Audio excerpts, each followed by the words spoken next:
Luc, chapitre 1.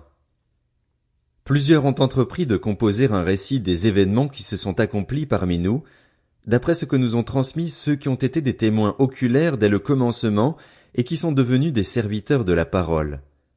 Il m'a donc paru bon à moi aussi, qui me suis soigneusement informé sur toutes ces choses dès l'origine, de te les exposer par écrit d'une manière suivie, excellent Théophile, afin que tu reconnaisses la certitude des enseignements que tu as reçus.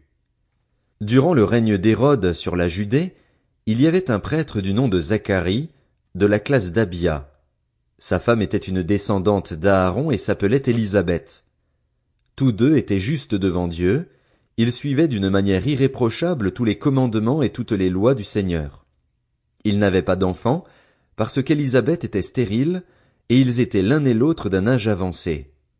Or, pendant que Zacharie remplissait sa fonction de prêtre devant Dieu, c'était le tour de sa classe, il fut désigné par le sort, d'après la règle en vigueur pour les prêtres, pour entrer dans le temple du Seigneur et y brûler le parfum.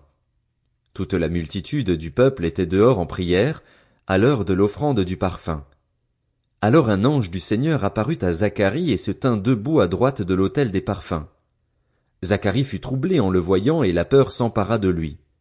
Mais l'ange lui dit, « N'aie pas peur, Zacharie, car ta prière a été exaucée. Ta femme Élisabeth te donnera un fils et tu l'appelleras Jean. Il sera pour toi un sujet de joie et d'allégresse et beaucoup se réjouiront de sa naissance, car il sera grand devant le Seigneur. Il ne boira ni vin ni boisson alcoolisée et il sera rempli de l'Esprit Saint dès le ventre de sa mère. Il ramènera beaucoup d'Israélites au Seigneur, leur Dieu.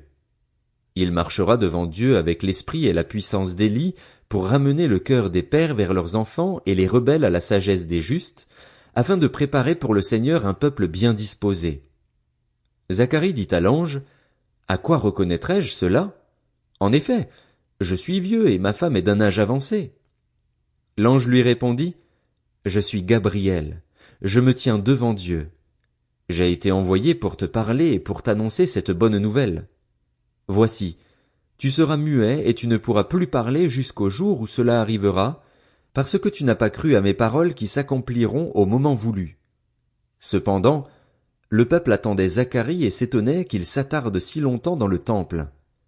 Quand il sortit, il ne pouvait pas leur parler, et ils comprirent qu'il avait eu une vision dans le temple. Il s'exprimait par signes et il resta muet. Lorsque ses jours de service furent terminés, il rentra chez lui. Quelque temps après, sa femme Élisabeth fut enceinte. Elle se cacha. Sample complete. Ready to continue?